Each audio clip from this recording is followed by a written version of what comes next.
afternoon. You're listening to Ken Hudnall. This is the Ken Hudnall Show.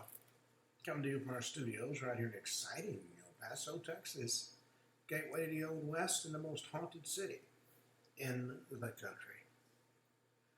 Well, today is July the 7th, 188th day of the year.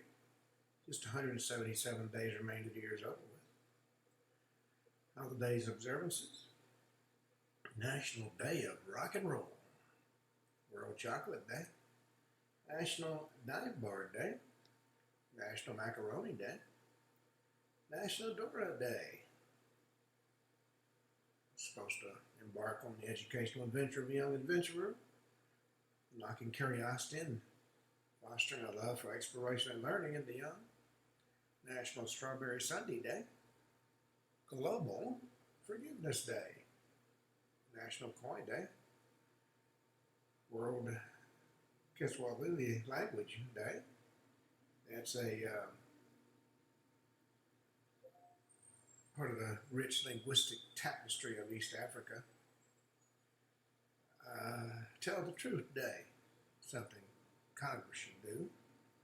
National Father-Daughter Take a Walk Day, and a National Peace and Love Day. National Capybara Day. It's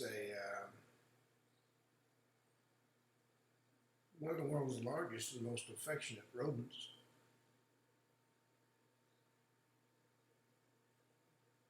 You could do worse than getting one for a pet. World Change Day.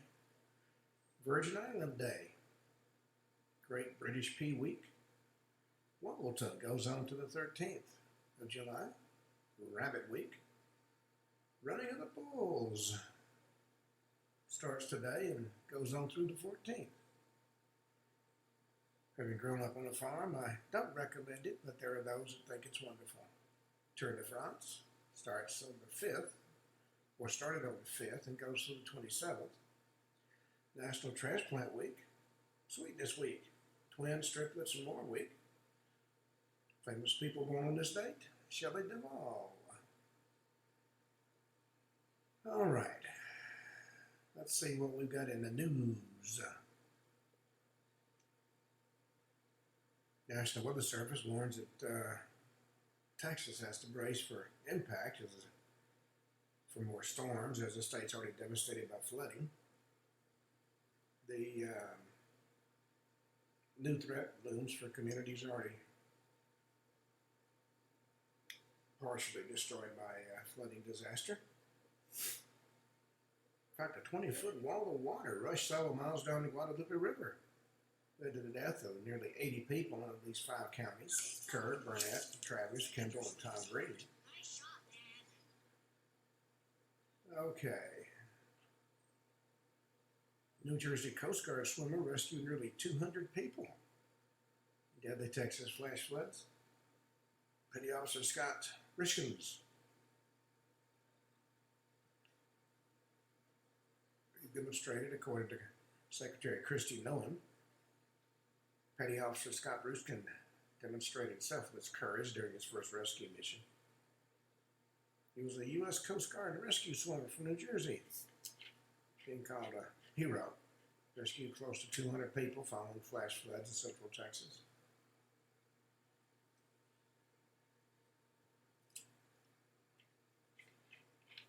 He was the only triage coordinator at the scene of the floods.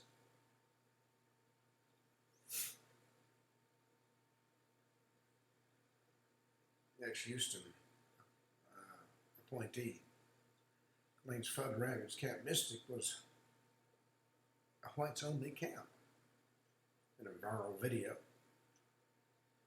Houston mayors condemned the inappropriate comments. There's always somebody's got to stick their mouth in it. Right. Young Texas camp survivor described the moment she prepared for the worst during the flood. She recalls hugging friends the night before they disappeared in a catastrophic Texas flash flood. She said they went to bed that night thinking it was a normal thunderstorm. One minute you see lightning strike next to your cabin, the next minute you hear water coming up. That was 16-year-old Callie McAlder. Yeah, kids running to just trying to get to other cabins, trying to get to safety. She said she was lucky her cabin was one of the few that didn't get water, but the cabins in front of them got a lot of water.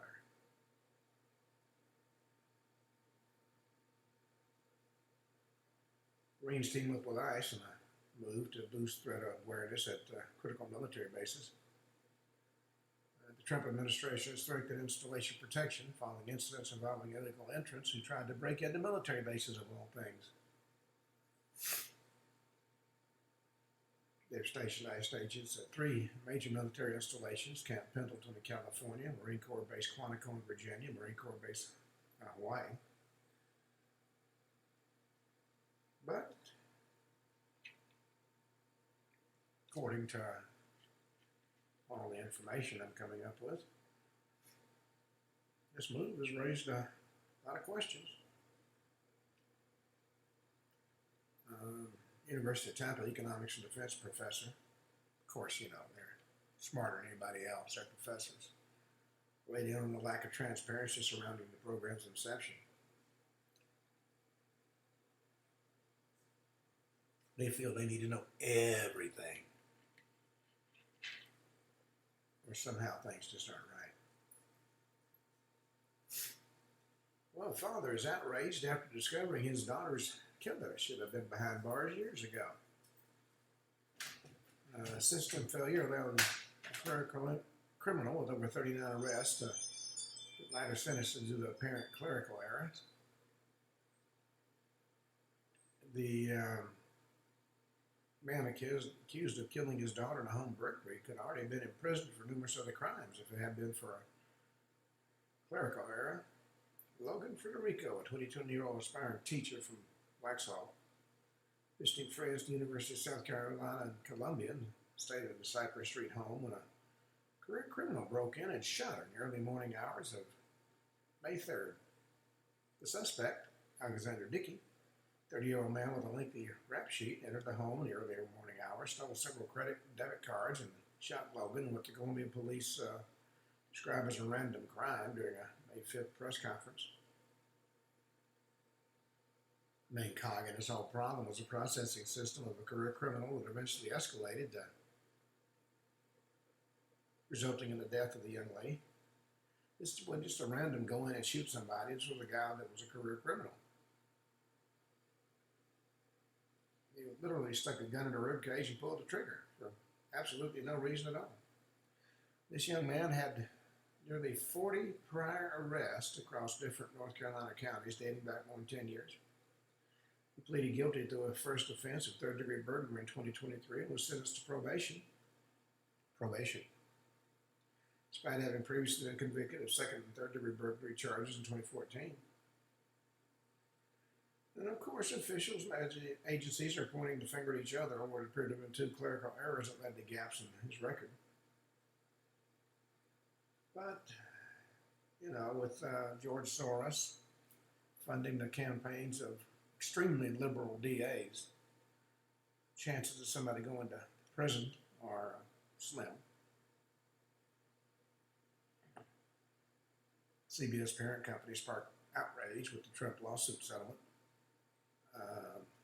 So-called journalists are calling the CBS parent company spineless. Well,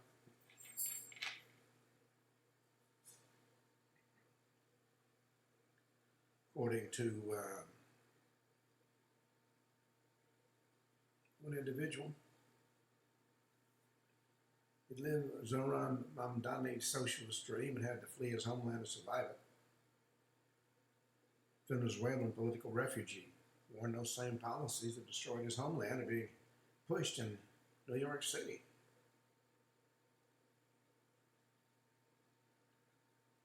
Growing up in Venezuela meant being raised among ruins and nostalgia, a country suspended in the memory of what it once was, while enduring the wreckage of what it had become.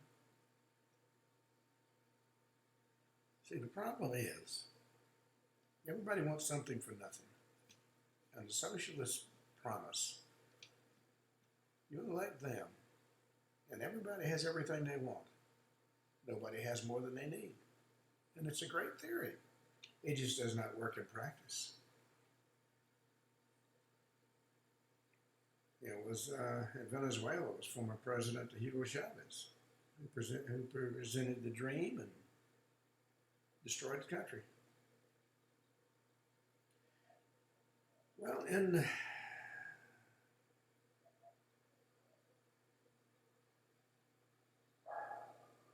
a construction worker found a 1,000-year-old medieval sword in the Dutch River. It was barely corroded. Very rare sword with gold copper symbols. Experts believe it was deliberately thrown in the river. The discovery was announced June 24th. The artifact, which has been named the Van Sloften sword, was found in March 2024 during maintenance dredging activities. Construction workers were struck by a long piece of iron while cleaning a small river known as the Korte Ligsloffen. The sword measured 3 feet, dating back to between 1050 and 1140. Well, after the setback to Iran's nuclear program, President Trump's expected to leverage military support in his meeting with Netanyahu, perhaps push for the Gaza war resolution and release of the hostages. Surely Prime Minister Netanyahu is expected to meet with President Trump Monday, today, just over 2 weeks after Washington levied strikes against Iran's nuclear program in support of a previous military operation carried out by Jerusalem. And apparently Hamas is ready to accept a ceasefire agreement. Either that or get destroyed. Well, Amazon Prime Day is coming up. A lot of early deals are available.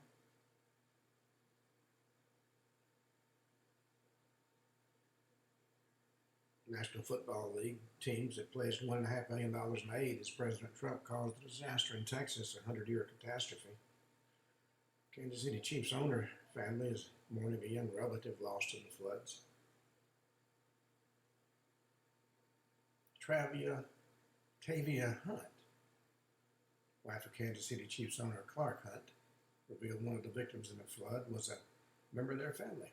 Janie Hunt was one of Camp Mystic campers who died in the flood over the weekend, 9 years old.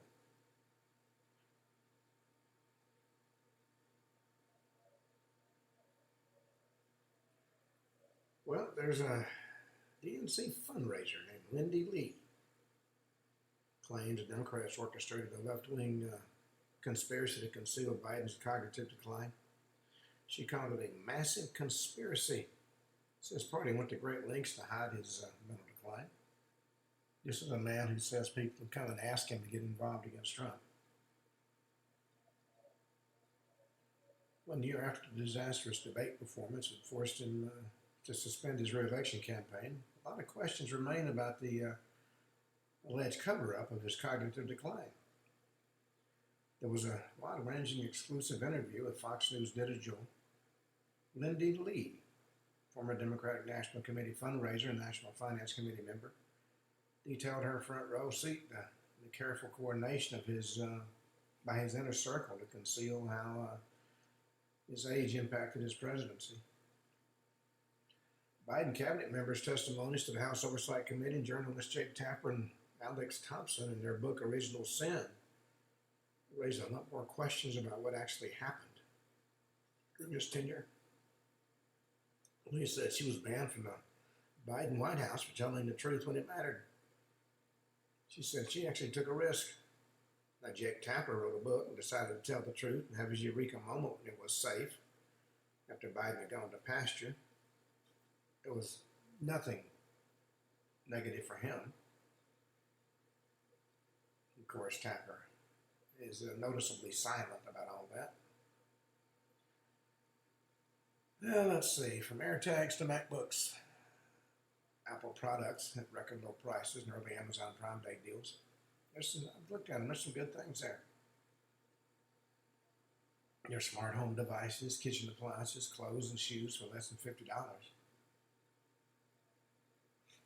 Well, the mystery has deepened as a body discovered during the search for a missing American in Ireland paradise can't be confirmed to be the missing American. It may be somebody else's body.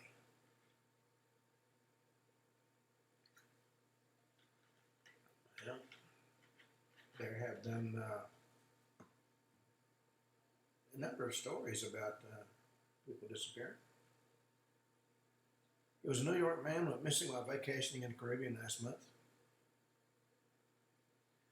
Royal Turks and Caicos Island Police Force said in a press release it discovered the body of a deceased man in a state of decomposition just after 9 a.m. on Saturday. But they made it clear the identity of the body has not been established. Once the identification process is complete, the next of kin is notified. They'll provide more information. Now, the assumption is it is his body, but there's no proof.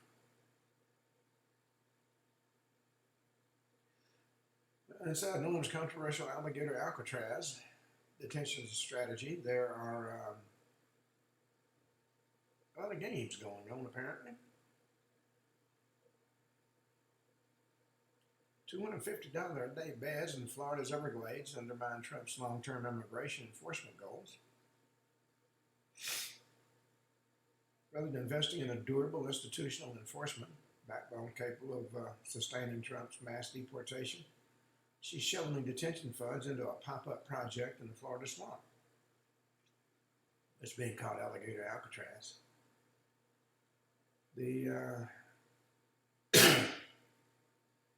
And it's costing about $250 a day to house people there. Well, there's a new Superman film that explores politics. Go figure. Well, the Houthis have raised their head again, and Israel has hammered them with airstrikes. It's a flare-up at the Red Sea.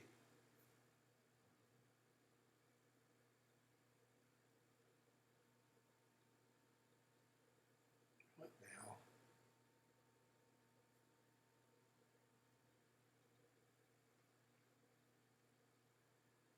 They're going to keep it up till Israel just goes in and cleans house. Well, North Carolina's been with flooding. Tropical Depression Chantel's remnants are dropping an unprecedented amount of rain.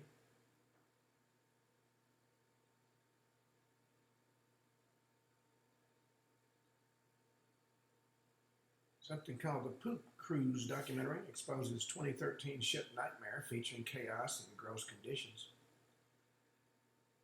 There were investigations after it led to improvements as travel expert and social media users have weighed in.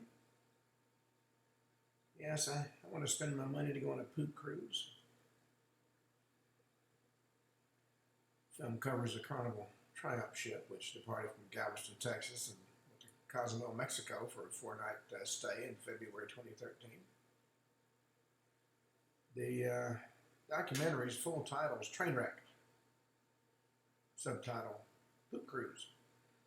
Explores the incident with engine fire left 4,000 passengers stranded at sea without power. Was stranded for 5 days till finally making it to Mobile, Alabama.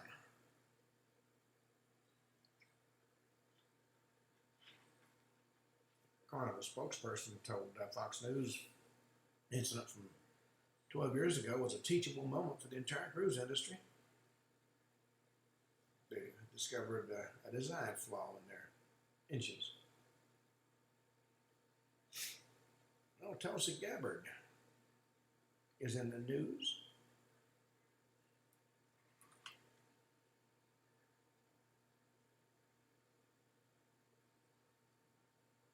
She goes full cowgirl, put on her demonstration of shooting skills.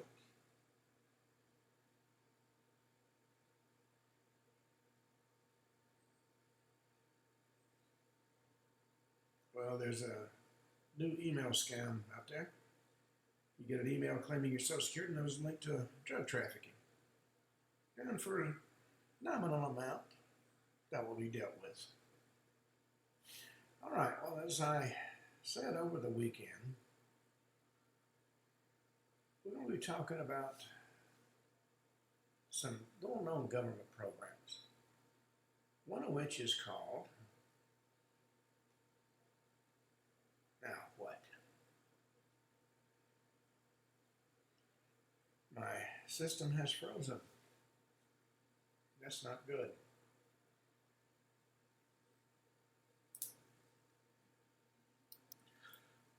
Okay, as I announced over the weekend, one of the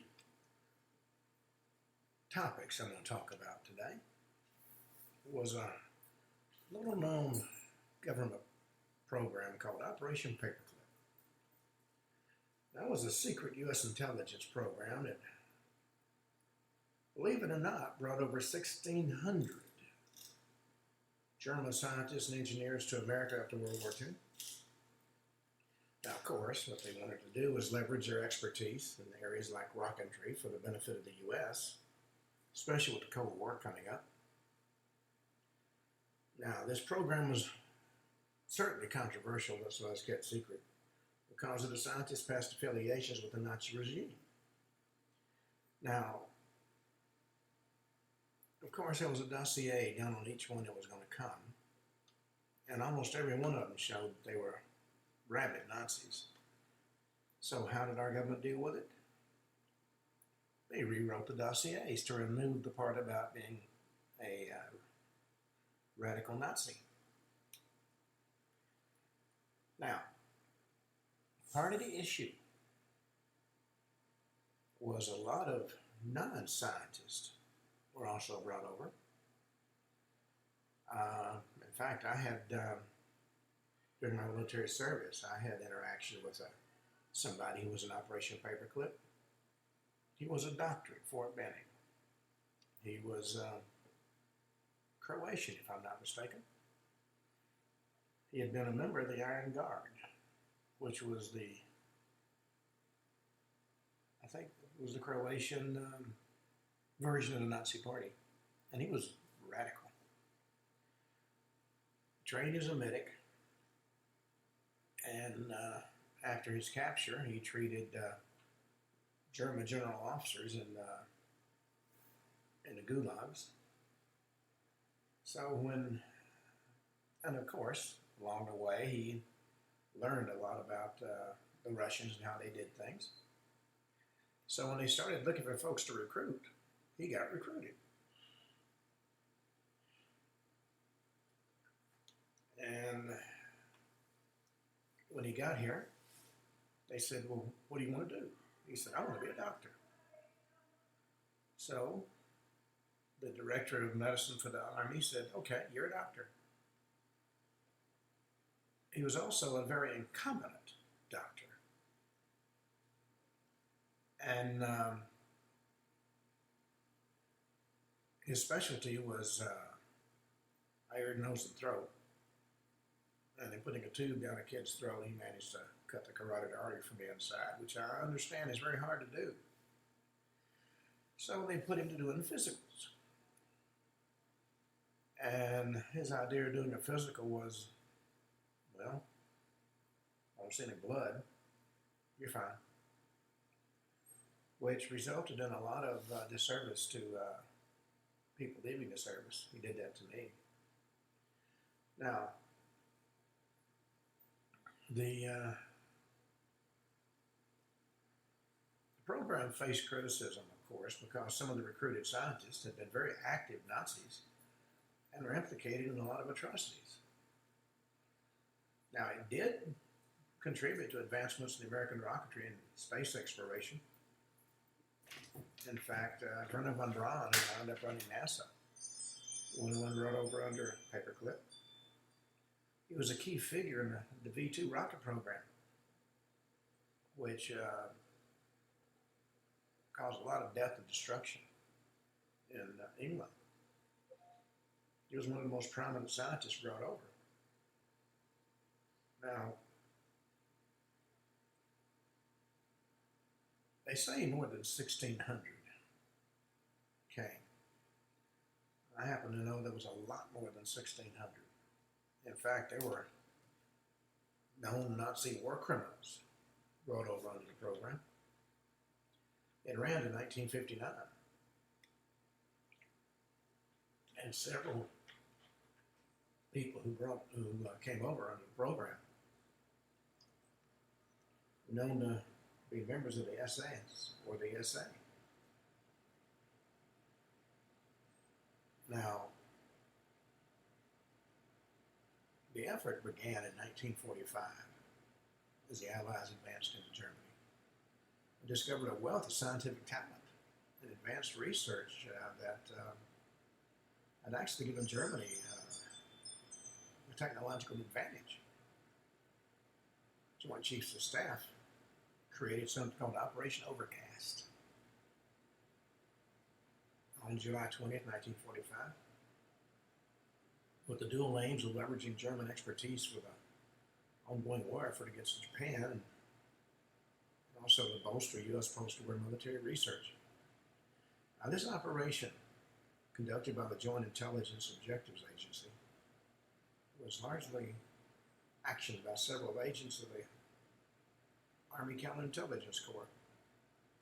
Now, many of the selected scientists, of course, were involved in the Nazi rocket program, aviation, or chemical and biological warfare.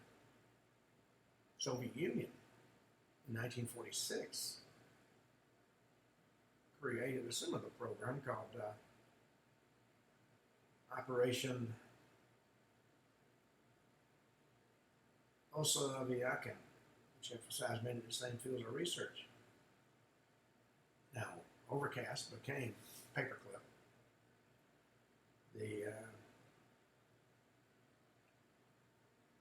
The operation's been valued at about $10 billion in patents and industrial processes.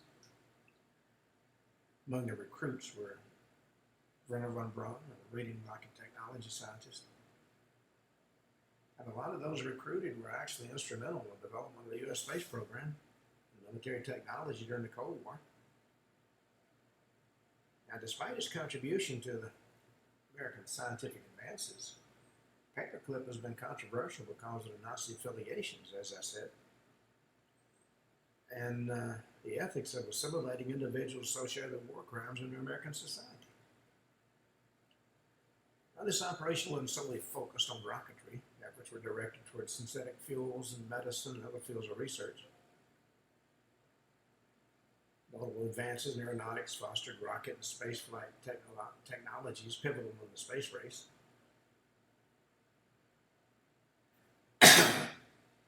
Operation Paperclip is part of a broader strategy by the U.S. to harness German scientific talent and ensure that expertise didn't fall into the hands of the Soviet Union. Now, February of 45, Supreme Headquarters Allied Expeditionary Force set up T-Force, or Special Section Subdivision.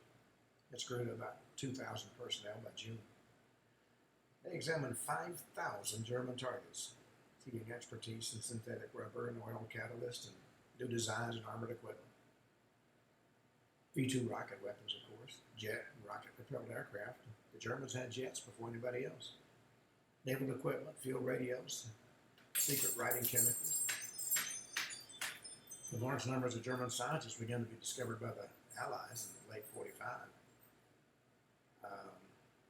The Special Section Subdivision set up the Enemy Personnel Exploitation Section to manage and interrogate them. The Enemy Personnel Exploitation Section established a detention center just for scientists called Camp Dustbin. First one was near Paris and later at Kranzberg Castle outside of Frankfurt.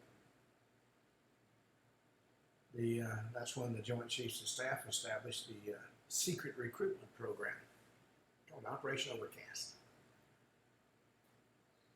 Initially to assist in shortening the Japanese War and later post-war military research. The term Overcast was a name first given by the German scientist family members for the housing camp where they were held in Bavaria. Now, the program was not initially targeted against the Soviet Union. Rather, the concern that the German scientists might immigrate and continue their research in countries that remain neutral during the war. Now, the Paperclip actually spun out of Operation Overcast as a result of the creation of JILA, a subcommittee, the Joint Intelligence Committee. Representatives on that committee included the Army's Director of Intelligence, Chief of Naval Intelligence, the Assistant Chief of Air Staff,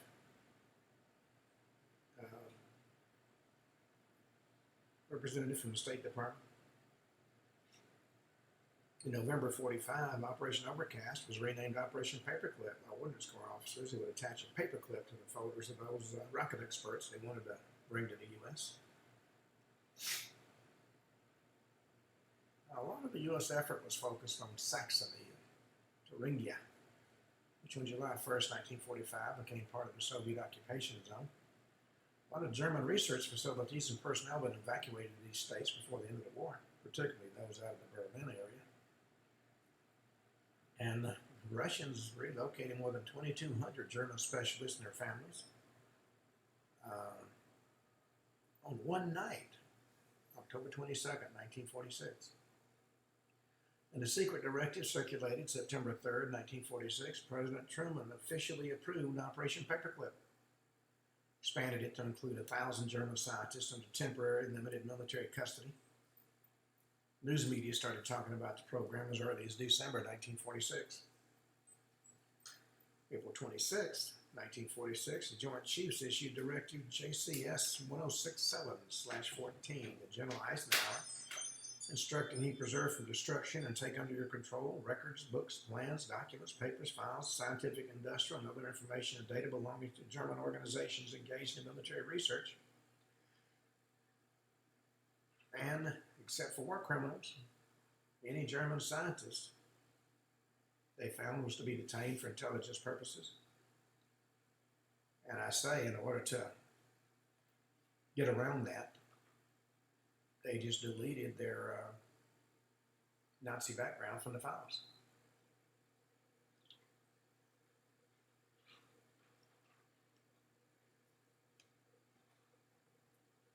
Well,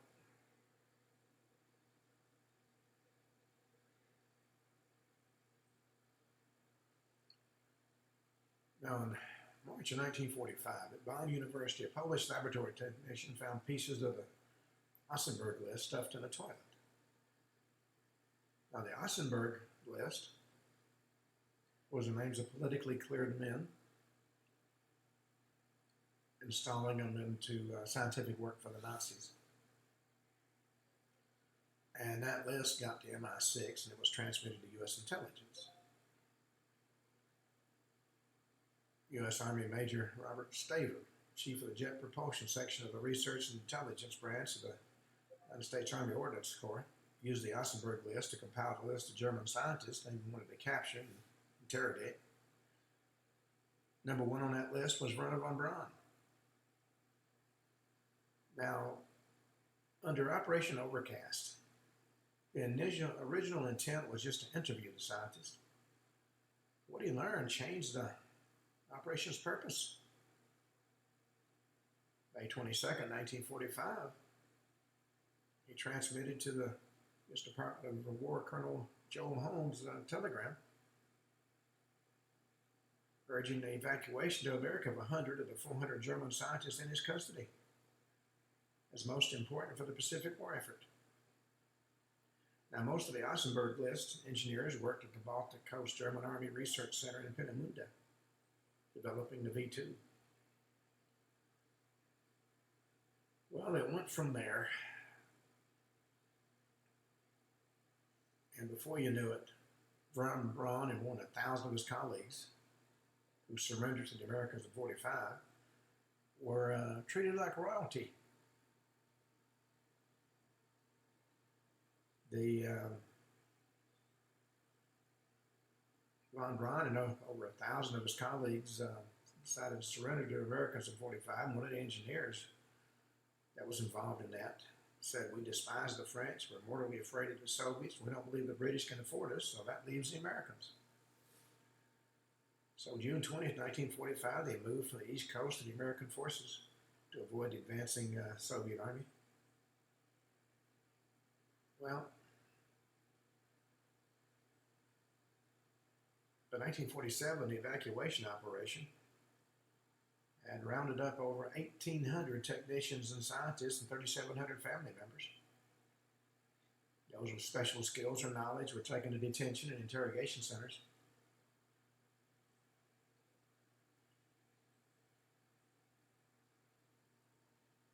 In May of 1945, the U.S. Navy took into custody Herbert Wagner, the inventor of the H-2-293 missile. They had him for 2 years. He first worked at the Special Devices Center at Castle Gould and at Hempstead House in Long Island before he moved to the Naval Air Station, Point Magoo. The point I'm making with all this is a lot of these people were dyed-in-the-wool Nazis, but they were rewarded because of their knowledge. And many of them are still in, or their descendants are still here in the U.S. The doctor who caused the problems for me and a lot of others has since died, but he was treated like he could do no wrong, and that caused him a lot of problems. But because of his paperclip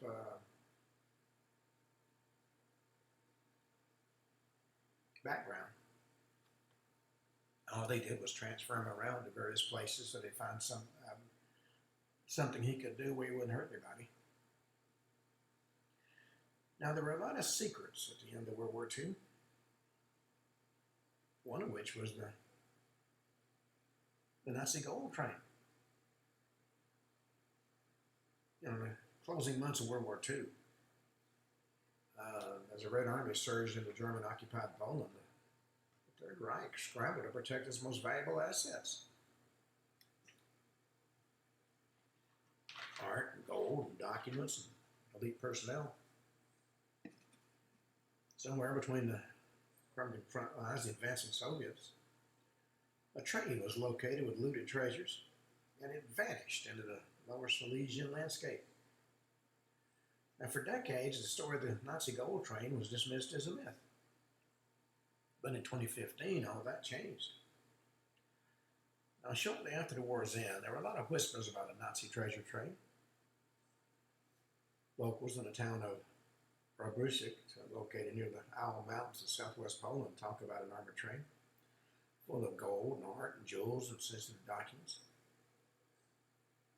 They said it vanished into a network of secret tunnels carved beneath the mountains during the war. The train was said to be part of Project Reese, a massive underground construction effort carried out by the Nazis using forced labor from the concentration camps.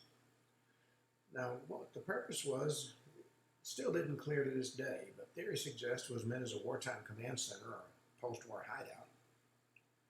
Now, for decades, Polish authorities dismissed the very idea of the gold train as a myth. No official Nazi records mentioned it.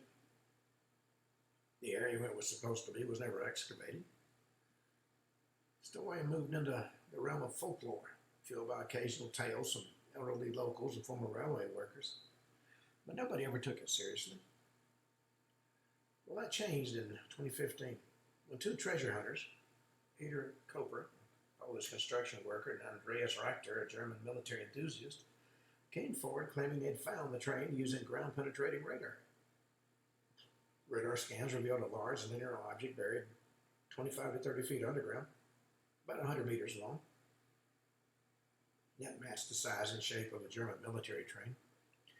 In August of 2015, the Polish Deputy Culture Minister, Peter Zarowski, confirmed the radar images and publicly stated he was 99% convinced the gold train had been located. So the Polish military moved in to secure the area, citing concerns about possible explosives or wartime booby traps. And of course, the rumors exploded in the media. Estimates of the train's value ranged from hundreds of millions to billions of dollars in gold and treasure. And then, the stories all went away. Despite the global buzz, the excavation effort, initially planned for late 2015, early 16, was met with conflicting outcomes. The train was never unearthed. A team led by Koper and Richter conducted limited digging but failed to uncover definitive evidence. And Polish authorities soon shifted their tone, suggesting while something anomalous was underground, it might not be the train. Now, critics accused the hunters of exaggeration. Polish Ministry of Culture retracted its earlier enthusiasm. Military withdrew its personnel. No full-scale dig ever took place. Local officials cited lack of funding and security risk, especially concerns about potentially finding World War II era mines or chemical weapons. Many speculated political pressure or behind-the-scenes intervention played a role in ending the search. And to this day, that area has not been disturbed. Well, despite the excavation's anticlimactic end, several facts do keep the story alive. Now, independent geological surveys confirm a large metallic object, at least a dense anomaly, does exist underneath the 65th kilometer of the Wrocław-Warbruch railway line.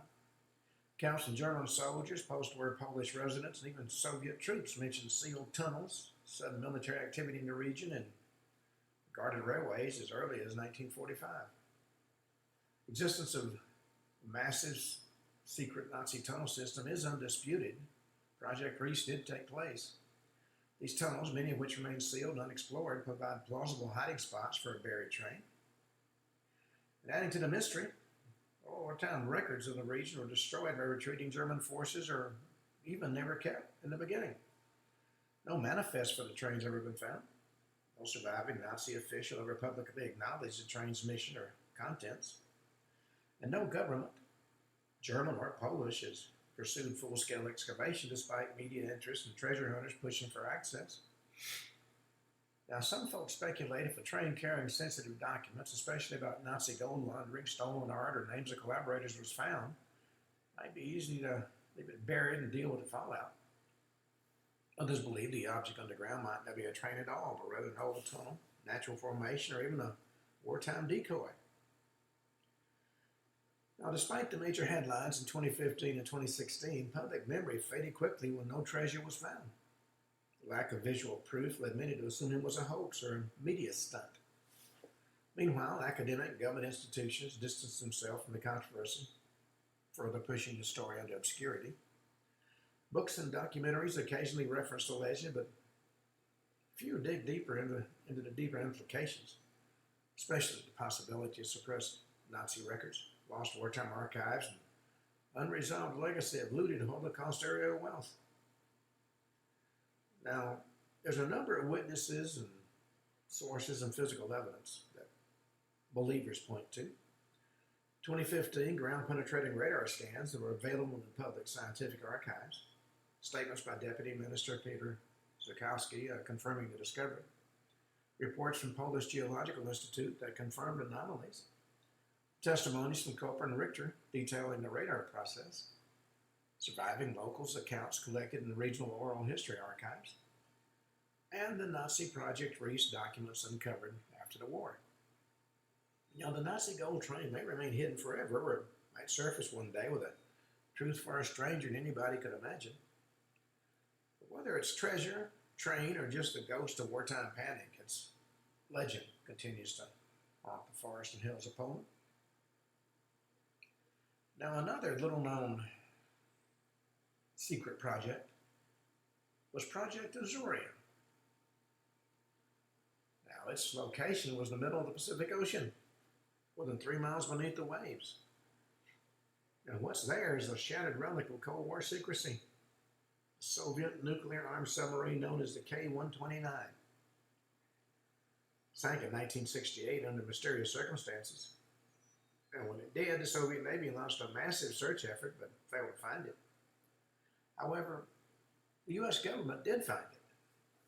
What followed was one of the most expensive and secretive intelligence operations in American history, Project Azorian.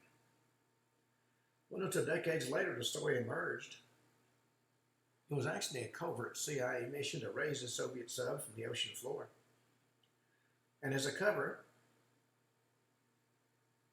it involved billionaire Howard Hughes and a massive custom-built ship and a fake deep-sea mining adventure. Now, you might think this is the plot of a Cold War spy novel, but actually it happened. And a lot of it is still classified, though nobody knows why. Now, it all began March 8, 1968. Soviet Golf II class submarine K-129 vanished with all 98 crew aboard while on patrol in the North Pacific. It was also carrying 3 nuclear-armed ballistic missiles. The Soviet Union scoured a massive portion of the ocean for weeks. Didn't find anything. But unbeknownst to them, the U.S. Navy's sound surveillance system, a network of underwater microphones built to detect enemy submarines, had picked up a strange acoustic event northwest of Hawaii. And using that data, the U.S. Navy located the wreckage at a depth of about 16,000 feet. Now, what the CIA saw was an unprecedented intelligence opportunity. They could recover the sub, examine its nuclear weapons, cipher materials, communications gear, without letting the Soviets know. So Project Azorian was born. Now, to carry out the mission without international suspicion, the CIA created an elaborate cover. They went to eccentric billionaire Howard Hughes, known for his aerospace and industrial ventures, and he lent his name to a supposedly civilian effort to mine magnesium nodules from the seafloor. There was a lot of scientific interest in that at the time. Now, in actuality, the U.S. commissioned a massive ship, the Glomar Explorer, custom built with a claw-like retrieval device capable of lowering to extreme depths, grasping the submarine, and pulling it to the surface inside a concealed bay inside the ship. Construction alone cost an estimated $350 to $800 million in today's dollars. The project was so ambitious and unprecedented, a lot of experts doubted it would work. Well, it was July 1974. Glomar Explorer arrived at the site, began recovery operations under tight secrecy. The Claw, nicknamed Clementine, descended down to the wreck, clamped onto a large section of the submarine, and for weeks engineers worked to lift that section. It was 100 feet long and weighed hundreds of tons, and they had to lift it up through the ocean depths. Well, midway through the lift, a portion of the submarine broke apart, and much of the wreckage fell back to the seafloor. Now, they're not really sure what was the exact cause of the breakup. Could have been mechanical failure, corrosion, miscalculation. Only a small forward section was successfully retrieved. Well, according to the story, at that point, the Glomar Explorer departed the area and recovered materials and shipped to a classified facility. Now, what exactly was in that section has never been fully revealed. Declassified documents do confirm the CIA recovered at least 2 nuclear-tipped torpedoes, sonar, and guidance equipment, and the remains of 6 Soviet sailors. Burial at sea ceremony, complete with Soviet naval honors, was conducted and filmed aboard the ship. But the most sensitive information, code books, cryptographic gear, and other intelligence gold, has never been acknowledged. Some analysts believe the most valuable items are in the portion it fell. Others speculate that more was recovered than officially admitted, and all that's buried in CIA archives. Now, in 1975, investigative journalists got wind of the operation. When pressed for comments, CIA responded with what became a famous phrase in legal intelligence circles: "We can neither confirm nor deny." This became known as the Glomar response. That's a tactic still used today when agencies want to avoid acknowledging classified operations. Well, the LA Times, New York Times eventually published exposés. Congress launched an investigation. But with the Cold War still going on, very few answers came out of that. Despite its cinematic scope, Project Azorian is widely known outside intelligence and Cold War history circles, though now you know about it. Remains clouded by classified materials, bureaucratic secrecy, and a general lack of public exposure. Even as of 2025, full footage and internal assessments of the mission remain under lock and key. Some believe the mission was a partial failure, too costly to promote. Others argue it succeeded beyond what ever been acknowledged, and its keeping quiet was part of its success. Now, sources, documents, and physical evidence that prove it took place involve declassified CIA summaries and FOIA releases available through the National Security Archive, eyewitness accounts from CIA officials and naval contractors involved in the recovery, public footage of the Soviet burial ceremony on board the Glomar Explorer, internal memoranda referencing the use of Glomar response, statements from former CIA Director William Colby, naval acoustic recordings of the K-129 implosion, engineering and design documents of the Glomar Explorer, which have partially been released. Project Azorian wasn't just a bold heist from the ocean floor. It was a microcosm of Cold War paranoia, technological ambition, and silent warfare. And it did show just how far the U.S. is willing to go for intelligence superiority and how much remains hidden even now. Now, keep in mind, there's a lot of secrets that will never be admitted, even under pain of death. Now, from Project Azorian, let's talk about another operation conducted by the military that was not really discussed, and that involved the Mexican Silent Zone. Now, deep in the desert plains in northern Mexico is a stretch of land the locals call La Zona del Silencio, the Zone of Silence.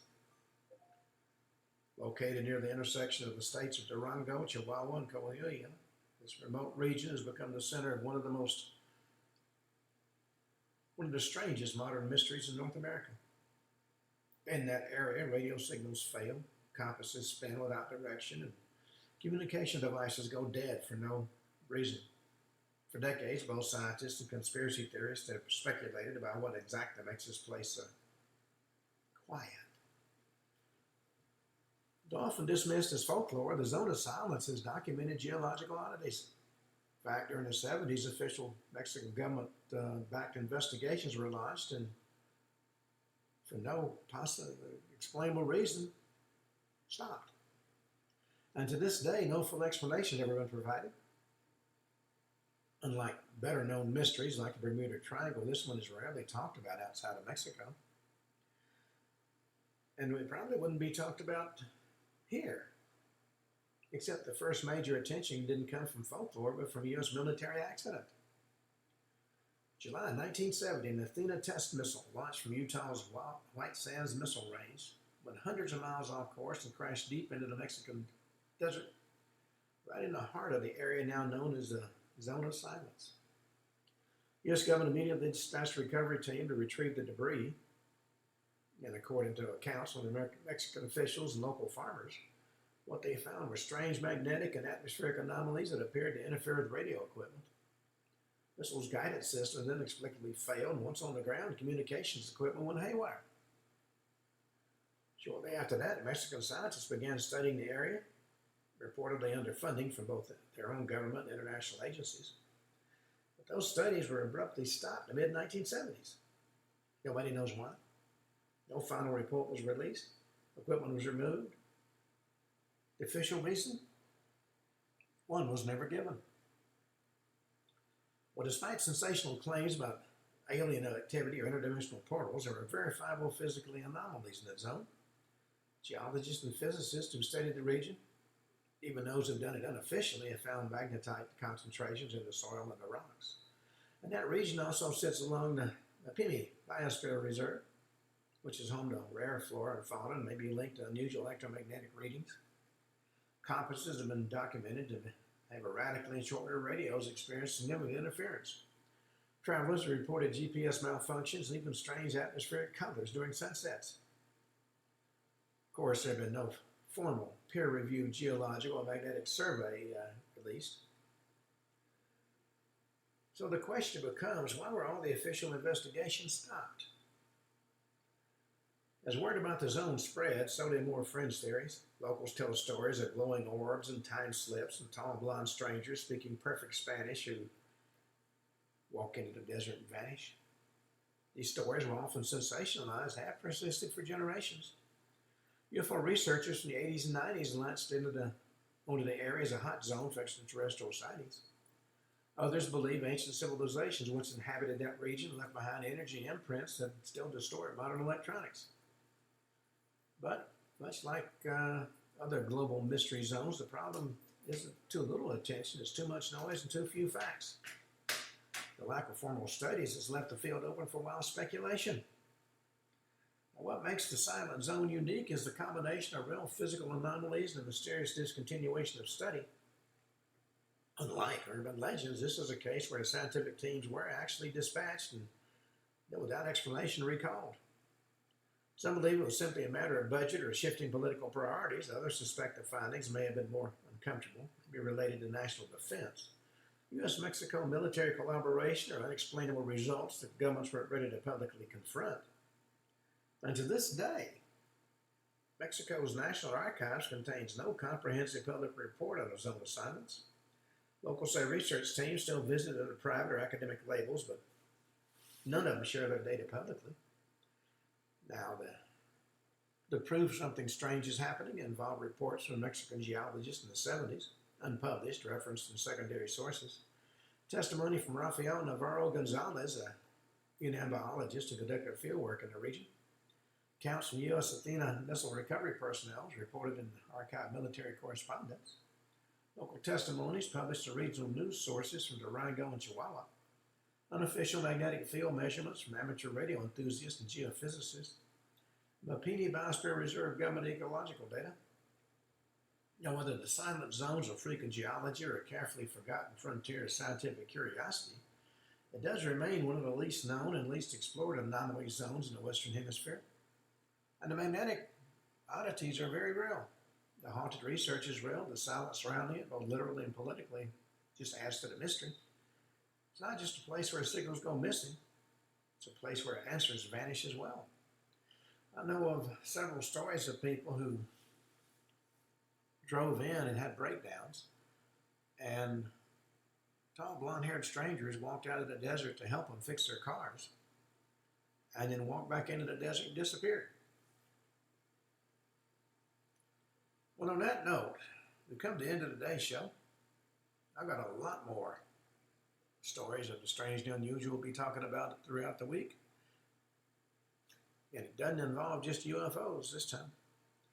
On that note, we come to the end of today's show. We'll be back tomorrow when once again you'll be listening to Ken Hudnall and the Ken Hudnall Show. Until then, have a truly great evening.